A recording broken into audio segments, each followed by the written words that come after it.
Bore da iawn i chi gyd a chroeso i'r Crwys. Gewn ni addoli Duw.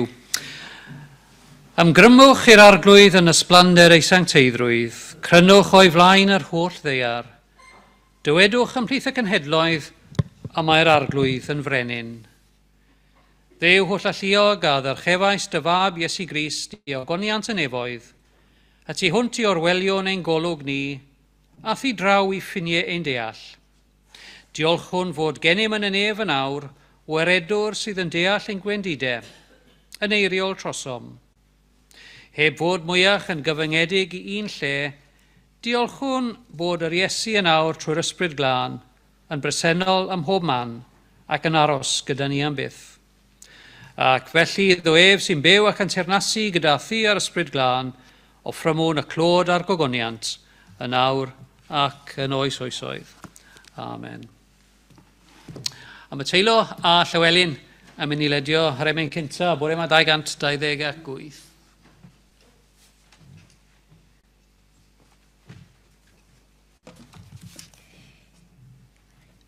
Rifa emyn 228.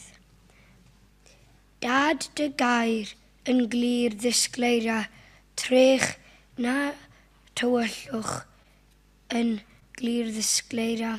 Iesu goleuna'r byd, cofia ni nai ti i'r gwir na rydd o'n cadw ni. Crist clyw ein cri goleuna ni. Air disglair Duw a dro dy olau i Gymru heddiw, tyr dysbryd glân, rhod y dan i ni, rhyd, afon gras, teia gariad ar draws y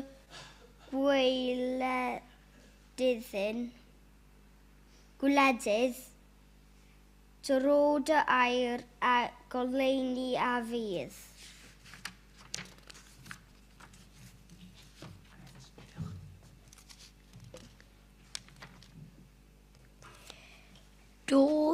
Dof oedd flaen di o arglwydd santaidd o'r codd olau eiredd gwadd y croes ddaw a mi i'r goleuni chwilia fi a glenhau fi mo brwnt ni.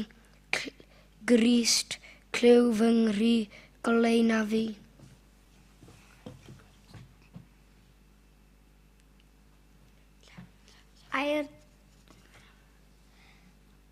Mor dambaid yw dy ddisgleirdeb, ni fydd rhaid i mi guddio fy wyneb, a thob dydd wrth i'm syllu a syllu daw fy mywyd yn ddrych ith oleuni, gwir olau gyw gair disglair Duw. Rhydd yr emyn 228.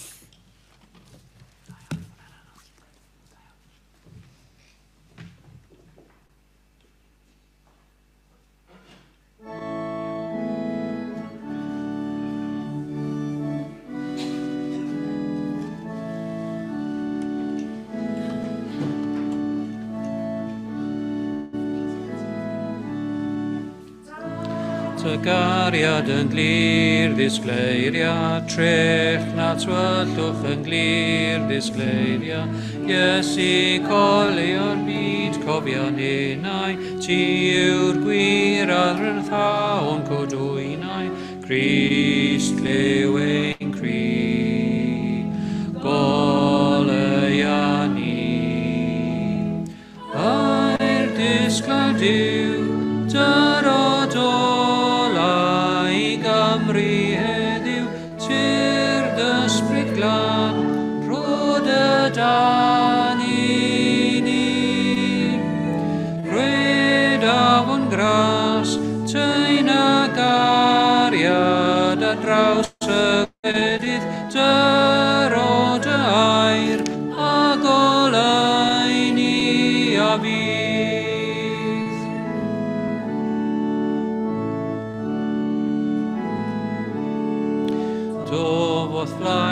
o arglwydd santaeth, o'r cysgodion i ddolau eiraeth, gwaed y groes daw am i'r goleuni, chwilio fi a glanhafu o'n brans ni, Grist liw fy nghri, goleia fi. Gair isgladiw, tyrodolau i Gymru heddiw, tir dysbryd glan, rhwyd y dan i ni.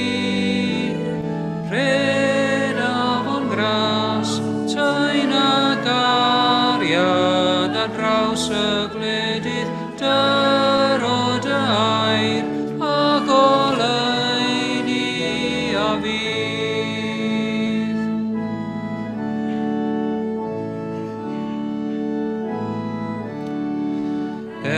Mor dan baid i'w ddyddus gleirdeb, ni fydd rhaid i mi guddio hwyneb, a phob dydd wrth i'm sallu a sallu, daw fy mywyd yn drych i ddolau ni, gwir olau gwyw, gair ddisglair Duw.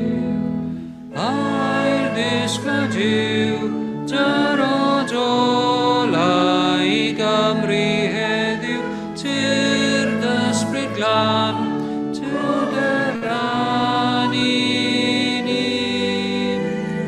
Red afon gras, taen a gariad a draws y gwledydd, rwyd y air a goleuni a fydd.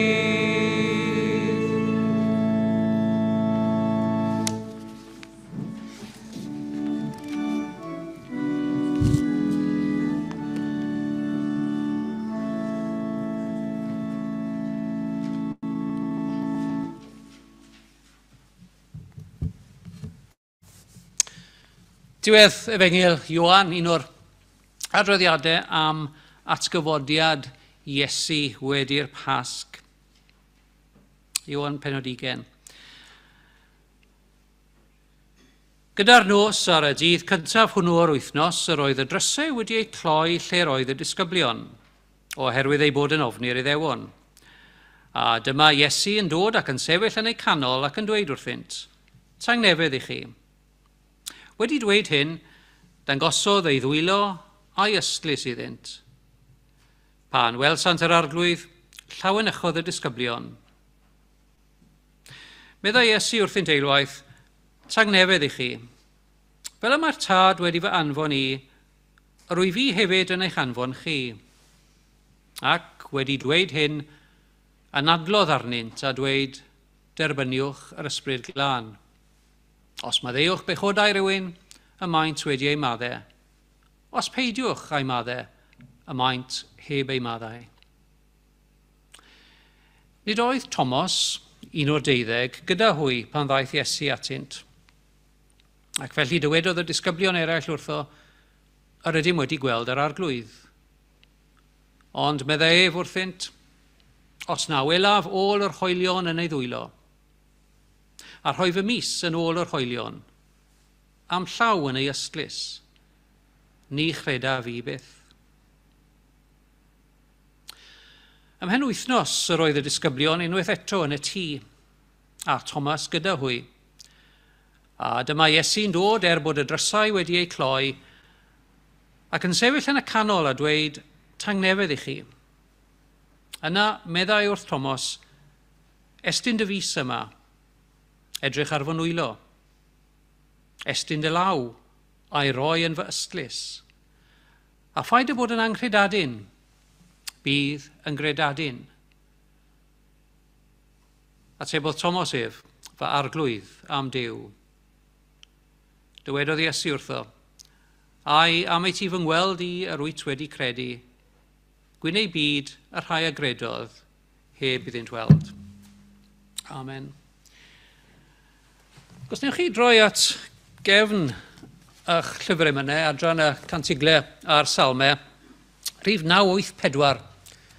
984 dal yn hymor y Pasg, newn ni adrodd anthemau'r Pasg am yn ail bennill. 984. Crist ein Pasg ni a berthwy drosom ni, am hynny cadw'n wyl.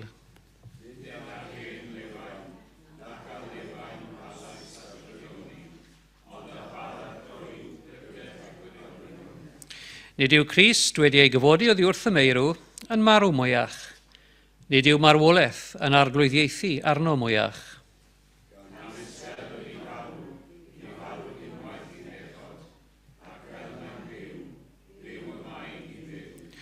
Felly chwythau hefyd, cyfrifwch eich hunain yn feirw i bechod, eithir yn fyw i ddew yng Nghrist Iesu ein harglwydd.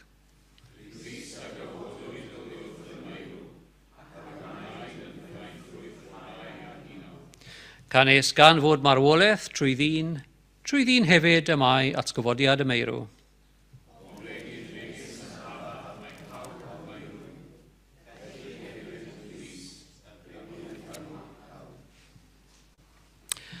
Yn hael yn mynd y bore yma 302. Dyma gyfarfod hyfryd iawn, mae fi yn llwm ar Iesu'n llawn. Mae fi yn dlawd heb feddi dim, a gyntau'n rhoddi popeth i'm 302.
Gewn ni offro mi'n gwyddiau.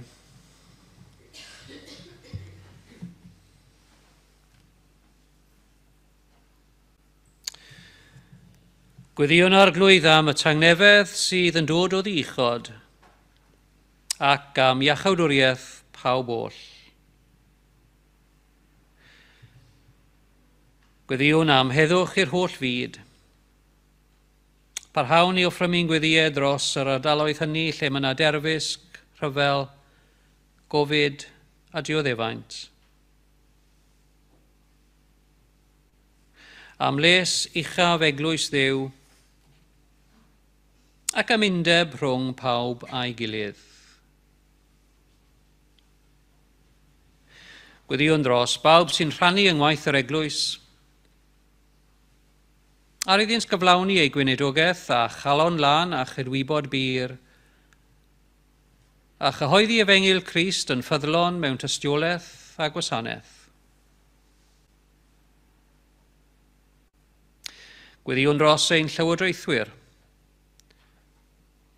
y rhai sy'n gweithio mewn llywodraeth leol neu genedlaethol, iddynt geisio a chanfod arweiniad di, bod yn deyrngar i'r hyn sy'n iawn a chyfiawn, a cheisio bob amser hyrwyddo buddiannau uchaf pawb. Gwyddion dros gleifion a rhai sydd yn gystryddiedig dros y rhai sy'n wynebu newid neu her newydd yn ei bywydau. Dros y rhai sy'n wynebu poen, cystydd neu farwolaeth. Cofiwn am y profedigaethus, yr unig a'r trist. Ac fe offrymwn ein gwyddiau yn benodol dros y rhai hynny sy'n wybyddus i ni sydd yn mynd trwy gyfnod o brawf ar hyn o bryd ac yn mynnu lle yn ein gwyddiau.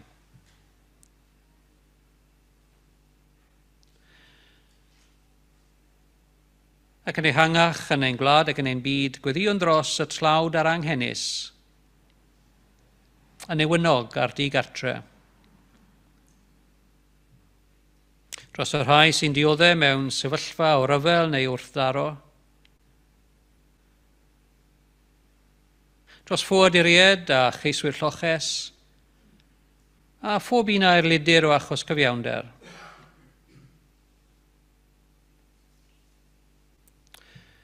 Offrymwn ein gweddiau o gyffes ac edifeirwch.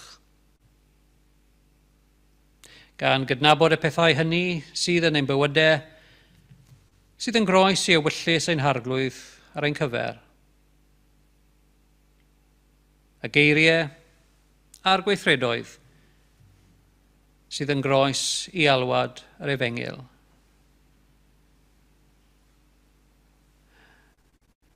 Ac wrth gyfaddau ein gwedidau ein methiannau.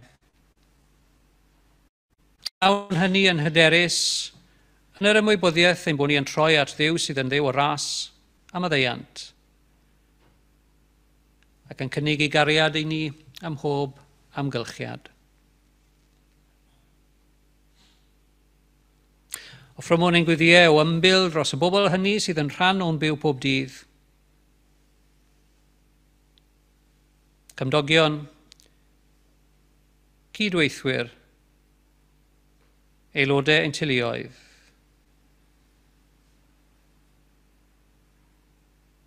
Dros bawb sydd yn ceisio gwella lles a sefyllfa pobl eraill. Wrth i ni fel gwlad dal i ymgyprys ar pandemig, diolchwn am ddoniau gwyddoniaeth, gweddiwn dros bob un sydd yn gweithio am meysydd iechyd a lles.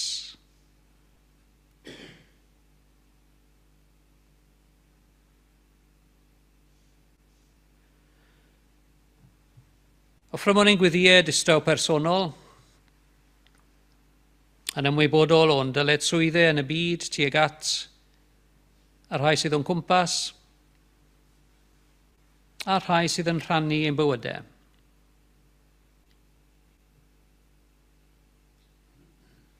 Gan offrym i Dduw y pethau sydd yn ein gofidio, a'r pethau hynny sydd yn creu penbleth i ni. Dyrwy'n ni o arglwydd y ffydd sydd yn ein galluogi i adael y pethau hynny wrth odred y groes.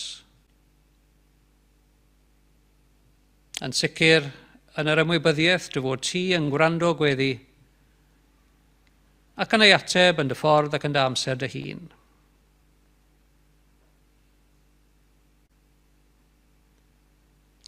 Yn ymwybodol ein bod ni yn cynnig ein hyddoliad a'n gweddiau ynghyd â'r eglwys fyd eang a'r eglwys fuddugoliaethus yn y nefoedd. Diolchwn am bresenoldeb y cwmwl tystion a llawen hawn yng Nghymdeithas y Saint. Mae'n cymdeithas a holl bobl Dduw yn y nef ac ar y ddeiar. Cyflwynwn ni'n hunain a'n gilydd a'n bywyd oll i Grist ein harglwydd. Arglwydd gwrando ein gweddi. Gan ddefnyddio'r ffurf a roddodd Crist i'w ddisgyblion cynta, fe weddiwn geiriau gweddi ein harglwydd, ein tad.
126, 126.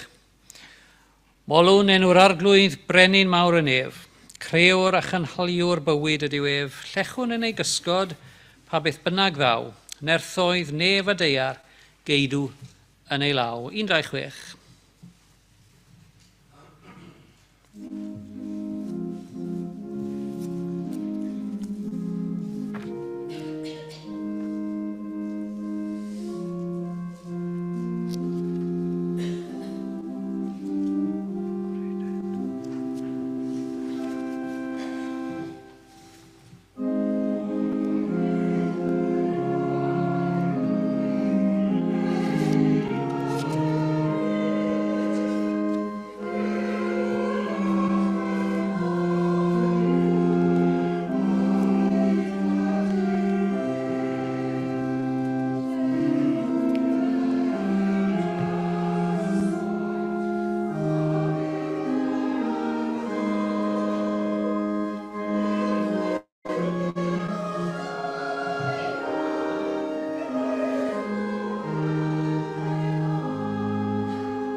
Yn enw Duw, y Tad, y Mab, a'r Ysbryd Glân. Amen.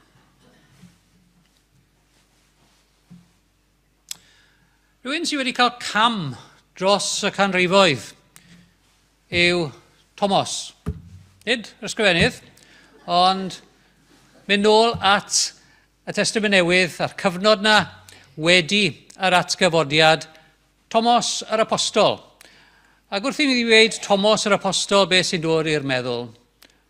A label yna, Thomas yr Anghredadyn, Doubting Thomas, fel wedi'r Sais. Thomas yr Amheuwr.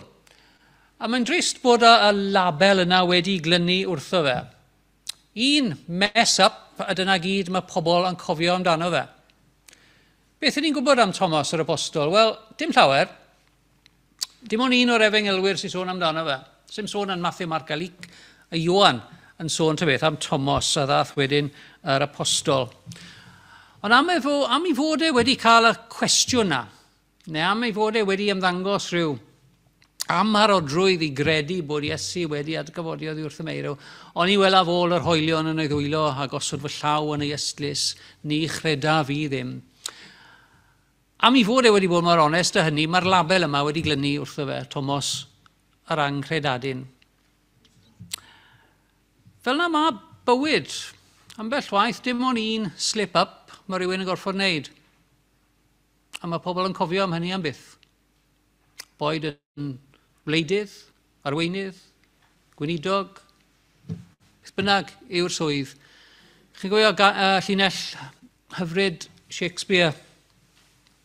The evil that men do lives on, the good is oft interred with their bones. A mae hynny am hwnni yn wir am Thomas yr Apostol. Un sy'n glynu yw'r amheuaeth yma. Os wedai enw fel Richard Nixon, beth sy'n dod i'r cof yn union? Watergate. Ond mae'n debyg nath Nixon mwy na neb i gysoni y berthynas rhwng America a China nes i bod hi ar ei lefel gorau ers blynyddoedd.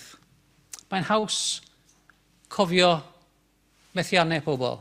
Mae'n haws cofio gwendidau pobl. Ac yn ei mor amharod i gofio y cryfderau a'r pethau da. Achos pan edrychwch chi ar y Testament Newydd, meddwl am Thomas eto, mae ganddo fe nodweddion canmoladwy. Ond yw'r rheini ddim yn dod i'r amlwg. Nôl yn gynt Gweinidogaeth Iesu, mae Iesu'n clywed bod Lazarus wedi marw yn hi, Mair a Martha. Bethania. Mae'r disgyblion a Iesu eisoes wedi bod yn Judea, dwi ddim wedi cael fawr o groeso yna. Mae'n beryg iddyn nhw cael i llybyddio. Mae'n debyg bod yr Iddewon wedi bod yn ceisio i llybyddio nhw, tra bod nhw yno. Ond wedi Iesu clywed bod Lazarus wedi marw, mae eisiau dychwelyd i di Mair a Martha. Mae gweddill y disgyblion yn amheus, petrisgar, ofni, mynd yn ôl, ofn digon naturiol, mynd yn ôl i Judea. Ac ymateb y disgyblion, arglwydd gynner oedd yr Iddewon yn ceisio dybyddio. Sut y gellid i fynd yn ôl yno? Am hwnni, mae'r grŵp bach o ddisgyblion eisiau arfer synwyr cyffredin. Eisiau cadw'n ddiogel. Yn amheus rhag mynd nôl ac yn poeni am diogelwch ei hunain a diogelwch ei hunan. Ond mae un o'r disgyblion yn mentro. A mae'n agor ei geg ac yn dweud, gadewch chi ninnau fynd hefyd gydag ef i farw gydag e. Pwy? Thomas. O'r holl grŵp, dim ond Thomas sy'n fodlon roi cyfle i'r Iesu, roi siawns i'r Iesu. A dim ond Thomas am hwnni sy'n dangos unrhyw awydd i fynd gyda Iesu a gwynebu y perygl gydag e.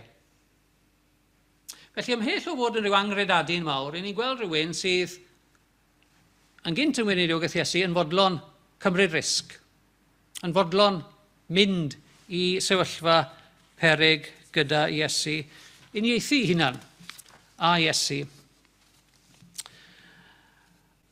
I chi a fi, mae yna elfen o risg wrth ddilyn Iesu yn os o'n i'n cymryd yn ffydd o ddifri. Risg arddel ein ffydd. Risg mynd gyda'r Iesu, neu mynd â Iesu gyda ni i wahanol gylchoedd, neu wahanol sefyllfaoedd. Mae yna risg ein bod ni yn cael yn labelu o fod yn bobl grefyddol. A'r holl ensyniadau sy'n gallu perthyn i'r term hwnnw yn ein cyfnod ni. Mae yna wastad elfen o fenter, elfen o risg, yn y bywyd Cristnogol pan ni'n camu allan i ryw faes newydd neu ryw gyfnod newydd. Mae yna wastad elfen o risg pan mae'r eglwys yn gorfod cymhwyso at sefyllfa newydd neu gwynebu her newydd. Mae'r Beibl yn llawn o bobl mentrodd, pobl gymerodd risg, ac o'n i bai bod nhw wedi cymryd risg, am o'n i byddai llen ymwyn hanes ddim wedi cael ei cyfnodi. Moses, er enghraifft, cael rhaid nôl i lyfr Exodus.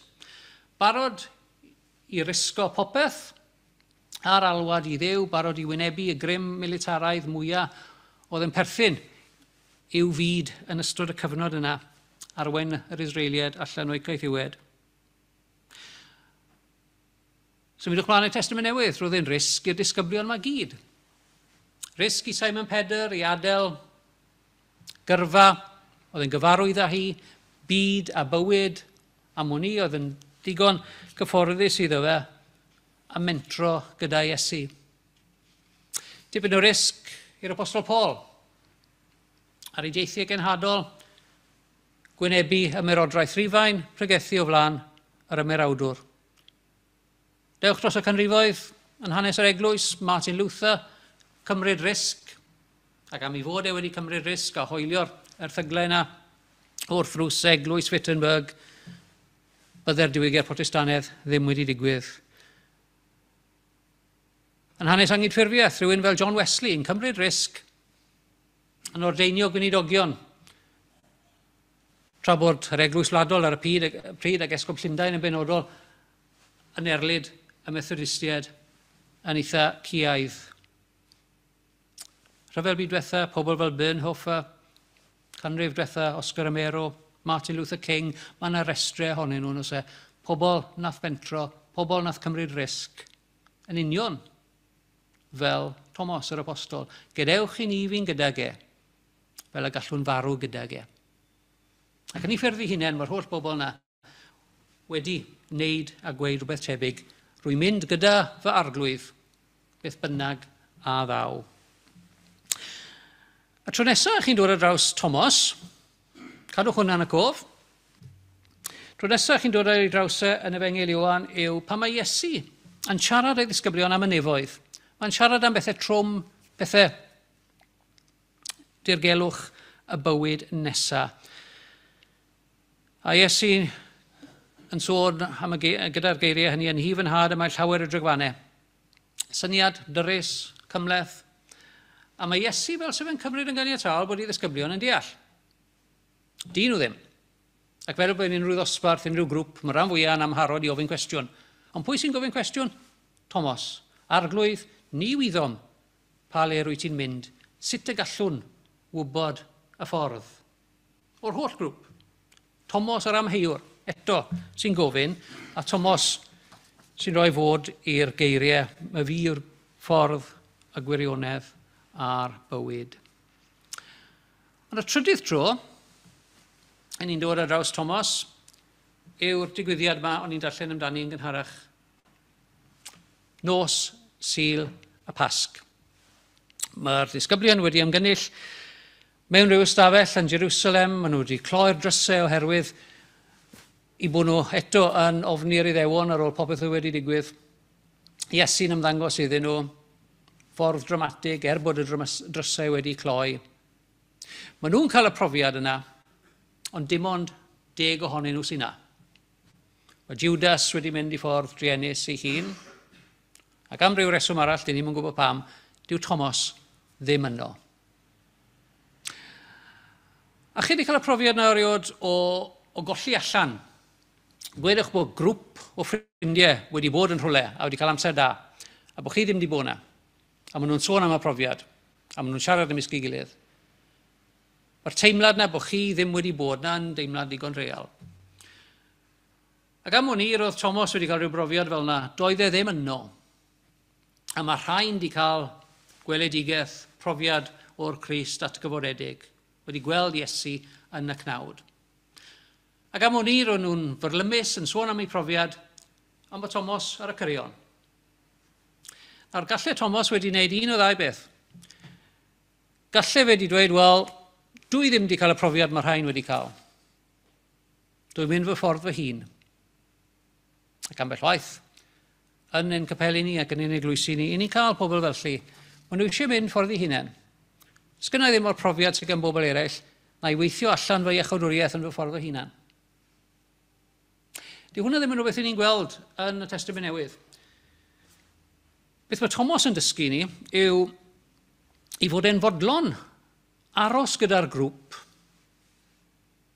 ei fod e ddim wedi cael y profiadau maen nhw wedi cael. Ei fod e ddim wedi gweld Iesu wedi'r atgyfodiad, mae'n hongian mewn, mae'n dal ati. Sy'n dweud lot wrthyn ni am Thomas. Mae ganddo fe feddwl agored. Mae'n credu gallai fe cael ei brofi yn gywir. Mae'n gobeithio am hwnni, geith e profiad yr un fath a'r lleill. A mi allwn ni ddychmygu fe yn ystod yr wythnos yna yn pendroni, wel, be nai? Odw e wir wedi atgyfodi. Mae'r rhain wedi gweld y Crist byw, dwi eisiau gweld y dystiolaeth. A mae hynny yn emosiwn ddigon naturiol yn diwedd.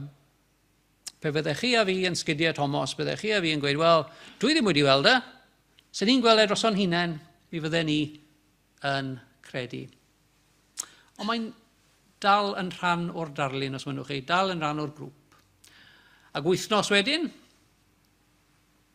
mae disgyblion yn yr un lle, eto y drysau wedi cloi, ac eto mae Iesu'n dod atyn nhw. A mae'n dod yn syml gan gyhoeddi i dangnefedd. A'r tro yma, mae Thomas yn cael ei ddewis allan a mae'n cael, os mynnwch chi, dadleniad unigol iddo fe ei hunan. Achos mae Iesu yn galw Thomas ymlaen, dere yma, rhod y law, yn fy ystlys, dyma fy nwylo. A mae hynny'n rhoi reswm i Thomas i gyhoeddi y gyhoeddiad cynta o ddiwdod Crist. Achos beth mae'n gweud yn syml yw fy arglwydd am Duw. A dyma'r tro cynta, mae un o'r disgyblion yn cyfarch Iesu fel Duw, neu yn sylweddoli diwdod Iesu. Mae yna gymaint o deitlau eraill wedi bod, athro, mab Dafydd, arglwydd, mab Duw hyd yn oed, ond weiriau Thomas, yr anghredadyn, i ni cael y gyhoeddiad mawr, fy arglwydd am Duw. A mae'r wythnos yna wedi mynd heibio, wythnos o holi, clywed pobl eraill yn sôn am eu profiadau nhw, wedi'r wythnos yma, mae Thomas yn cael ei wobrwyo. A mae bellach, os ydym moyn rhoi label arno fe, mi allwn ni alw fe Thomas y Tist. Thomas y Tist. Achos mae'n gweld, mae'n cael y dystiolaeth, mae'n credu, mae'n cyfaddau, a i ni cael y datganiad yma, fy arglwydd am Duw. Y gwersi i ni yw ein bod ni yn aml iawn yn gallu gosod ein hunain yn sgidiau rhywun fel Thomas. Cael y cyfnodau hynny pan i ni methu deall, methu credu, o bosib methu credu fel mae pobl eraill i'w gweld neu yn ymddangos yn credu. Ond mae'n esiampl o rhywun sy'n aros yno, a mae'n cael ei dderbwyllo, mae'n cael ei oleio am ei fod e yn dal ati. A mae hynny'n wir yn ein bywydau ni fel Cristnogion yn yr Eglwys, achos mae y profiadau fel hyn yn dysgu ni bod goleini yn y diwedd, atebion i'n cwestiynau, yn fwy debygol o ddod os o rhoswn ni o fewn y gymdeithas, o rhoswn ni o fewn cylch yr Eglwys. Fel wedes i, dros fawr o le yn y Testament Newydd i ffydd unigol. Mi allwn ni gyd cael ffydd unigolyddol. Mae Duw yn delio â phob un ohonyn ni fel unigolion. Ond dwi'n credu bod enghreifftiau fel hyn a hanes yr Eglwys yn dangos i ni bod gweithio trwy'n problemau, gweithio trwy'n cwestiynau, a'r atebion yn fwy debygol o ddod, os y'n ni'n aros o fewn cymdeithas yr Eglwys. Achos wrth wneud hynny, mewn tymor ac allan o dymor, o flwyddyn i flwyddyn, fe sylweddolwn ni bod ni gyd fel sy'n ni'n teithio yn rhyw bererinion i rywle. Ac ambell waith, ar bererindod, mae rhai yn y blaen, mae rhai yn camu ymlaen, rhai yn aros yn ôl. Mae fel yn chwedlau Esop, i ni gyd yn cyrraedd yn y pen draw ac yn mynd yn yr un lle. Ond wrth deithio gyda'n gilydd, wrth addoli gyda'n gilydd, a sylweddoli bod y pobl sydd ar ein pwys ni, neu tu ôl ni, neu tu'n blaen i ni, yn mynd trwy broblemau neu gwestiynau tebyg. Mae'r atebion yn dod yn aml iawn, yn raddol iawn i ni, ac wrth i ni sylweddoli bod y Crist yma, y Crist atgyfodedig, yn teithio gyda ni, ac yn cerdded gyda ni. A'i fod yn fwy aml na pheidio yn berson anweledig, ond i fod yn rhan o'r grŵp, ac yn cyd-deithio gyda ni. Thomas, mentro, Peidio mynd off yn neud y dilyn i ffwrdd ei hunan. Meddwl agored, a galle fe gael i, i brofiad ei hunan o'r Crist. A dyna Thomas yn diflannu o'r darlun, Thomas yr Apostol. Mae yna draddodiad serch hynny, achos mae hanes yr Eglwys yn wedi cael ei ysgrifennu o safbwynt y gorllewin am fod prif, os maen nhw'n chi, prif ymlediad yr Eglwys Gristnogol wedi digwydd i'r gogledd ac i'r gorllewin, i'r gogledd ac i Ewrop. Mae yna draddodiad sy'n dweud bod Thomas wedi'r atgyfodiad wedi teithio i'r India. Ac hyd heddiw mae yna eglwys, mae yna enwad yn India, eglwys y Mar Thoma Church, eglwys yn perthyn i'r traddodiad uniongred. A traddodiad yw bod gwaith apostolaeth Thomas wedi arwennu i'r India. O Thomas yr Anghredadyn, Thomas y Tist, Thomas sylfaenydd yr eglwys Mar Thoma yn yr India. Ffydd, gonest, gofyn cwestiynau, ond yn barod i gael i ddarbwyllo a'i oleo. Gwneud ni droi at Dduw mewn gweddiwn.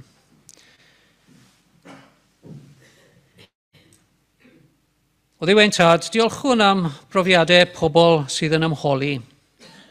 Pobl fel yr Apostol Thomas, oedd yn fodlon i fyw gyda'i amheuaeth am gyfnod gan ofyn i gwestiynau. A diolchwn am y dadleniad o'r atgyfodiad a roddwyd iddo e. Cyfaddefon ein bod ni yn aml o arglwydd yn edrych am dystiolaeth. Cynorthwy yn ni sylweddoli bod goleini i'n tywyllwch ac atebion i'n cwestiynau yn aml yn dod wedi blynyddoedd maith o addoli a chyd gerdded llwybr y ffydd yma ar y ddeiar. Ac o'r ein llyged fel y gallwn ni weld ein bod ni yn gyd yn cyd-deithio, ond y fod ti hefyd yn teithio gyda ni. Ac o gam i gam, yn agor ein meddyliau a'n heneidiau i wirioneddau dy efengyl. Gweddiwn a diolchwn yn enw Crist. Amen.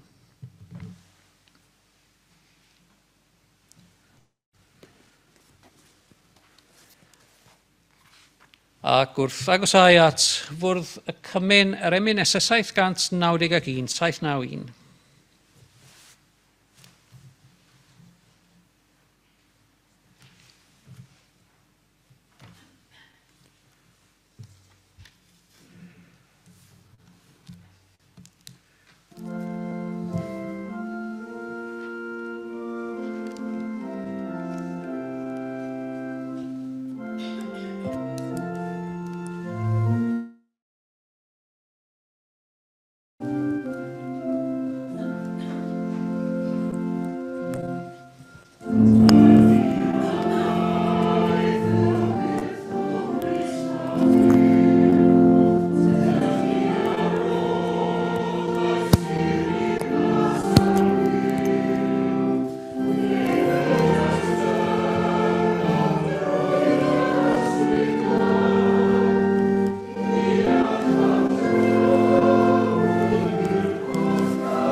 A mae Crist ein pasg ni wedi ei aberthu. Am hynny, cadw'n wyl. Bendithiaf yr arglwydd bob amser bydd ei foliant yn wastad yn fy ngenau. Mawrygwch yr arglwydd gyda mi a dyrchafwch ei enw gyda'n gilydd. Profwch a gwelwch mai da yw yr arglwydd, gwyn ei fyd y sawl sy'n llochesu ynddo. Nefol dad y mae pob calon yn agored i ti, a phob dymuniad yn hysbys. Ni allwn guddio un dim oddi wrthyt. Glanhau'n calonau a fflam dy ysbryd glân, mwyn i ni dygaru a thaddoli yn ffyddlon. Nefol dad cyffeswn i ni bechu yn dy erbyn mewn meddwl, gair a gweithred. Nid ydym wedi dygaru a'n holl galon, na charu'n cymydog fel ni ein hunain, ac yr ydym wedi methu gwneud yr hyn a ddylem. Mae'n wir ddrwg gennym ac yr ydym o ddifri fynedi farhau. Mwyn dy fab Iesu Grist a fi farw drosom, maddau'n i'r cwblaeth heibio, ac arwain ni yn ei ffordd ef, ffordd gwirionedd a chariad, fel y cerddwn, fel plant y goleuni. Os cyffeswn ein pechodau a mae efe yn ffyddlon, ac felly fe fyddeia i ni ein pechodau, anglanhau o bob anghyfiawnder. Maddeuwyd ein pechodau yng Nghrist, i Dduw o'r diolch. Gysnewch chi droi at eiriau y gyffes fer, dewch chi o hyd iddyn nhw ymlaen dalen y llyfr emynau.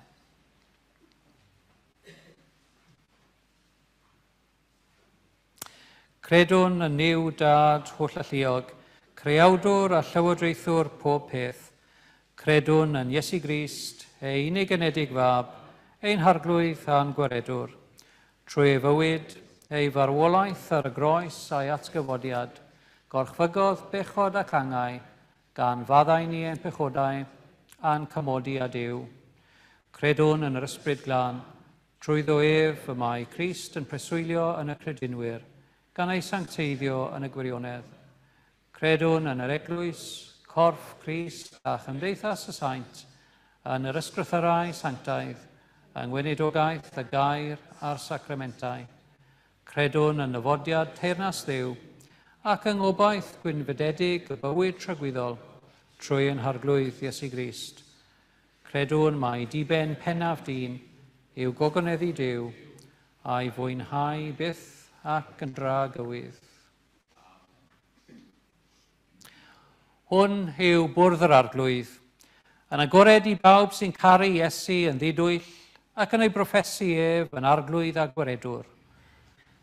Mae'r arglwydd Iesu yn ein gwachodd i rannu yn ei wledd. A daw rhai o'r dwyrain a'r gorllewin ac o'r gogledd a'r de, a chymryd ei lle yn y wledd yn heyrnas Dduw. Dywedodd Iesu, deuwch ata fi bawb sy'n flinedig ac yn llwythog, ac fe roddaf o'r ffwystra i chi. Cymerwch fy iau arnoch a dysgwch gennyf, oherwydd addfwyn y dwyf ac ostyngedig o galon, ac fe gewch o'r ffwystra i'ch eneidiau. Clywn eiriau sefydlu swper yr arglwydd yn ôl yr apostol Paul. Oherwydd fe dderbyniais i oddi wrth yr arglwydd, yr hyn hefyd a draddodais i chi. E'r arglwydd Iesu yn nos y brydychwyd ef gymryd bara.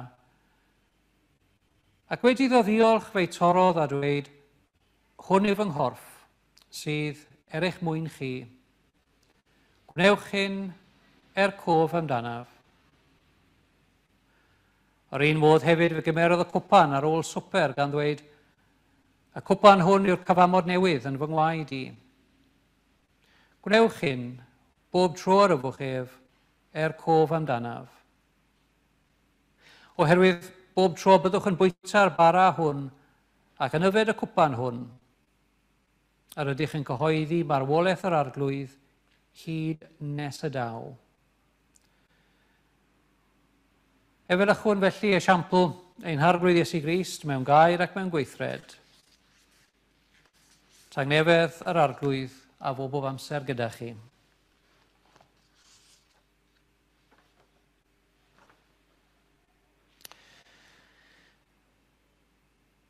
Mewn i fudddo diolchymyn yr arglwydd Iesu Grist ac cof amdano a gwnawn ni hyn. Yr hwn yn os y brydychwyd ef a gymerodd fara. Ac wedi ddod ddiolch fe'i torodd, a dywedodd hwn yw fy nghorff sydd eich mwyn chi. Gwnewch hyn cof amdanaf.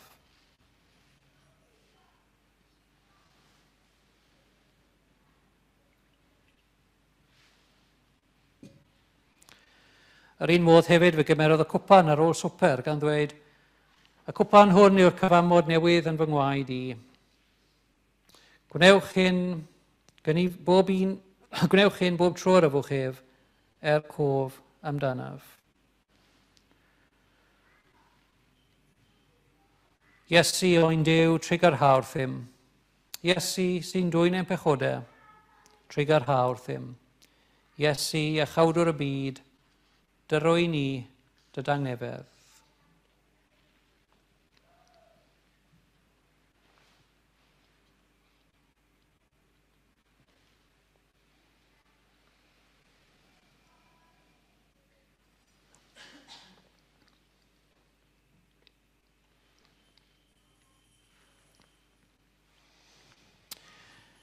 Dewch, derbyniwch gorff a gwaed ein harglwydd Iesu Grist a roddwyd drosoch, ac yn borthwch arno ef yn eich colonnau trwy ffydd gan roddi diolch. Gorff Grist, dath gadw yn y bywyd tragweddol. Gorff Grist, dath gadw yn y bywyd tragweddol.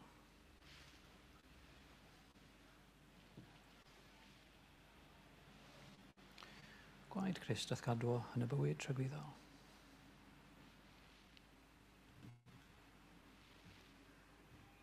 Gwaed Crist dath gadw yn y bywyd tragweddol.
A'r emyn ar ein heistydd, 488.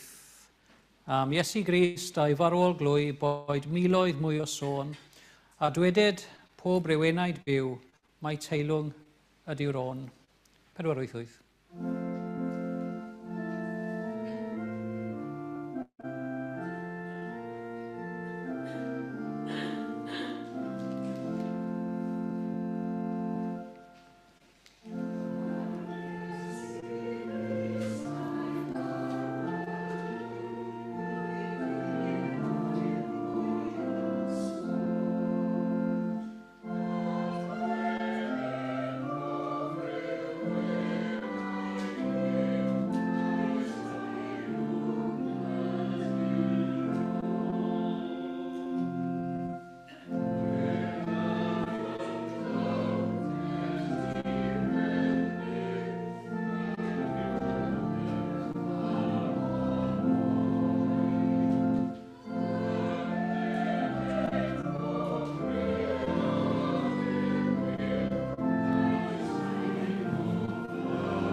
Gweddiwn.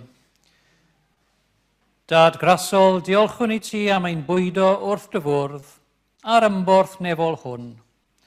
Boed i ni sy'n cyfranogi o gorff Crist, fyw ei fywyd at gyfodedig ef. Boed i ni sy'n yfed o'i gwpan, ddwy'n bywyd i eraill. Boed i ni a oleir gneu ysbryd, ddwy'n goleini i'r byd.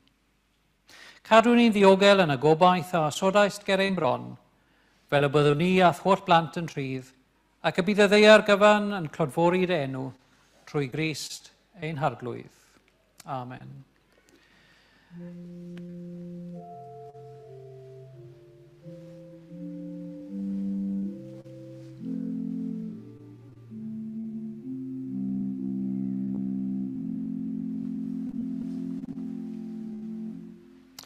Ewch mewn tangnefedd i garu ac i wasanaethu'r arglwydd, a bendith Duw holl alluog, y Tad, y Mab a'r Ysbryd Glân, a fwn eich plith ac ydrigo gyda chi ar awr hon ac hyd byth. Amen.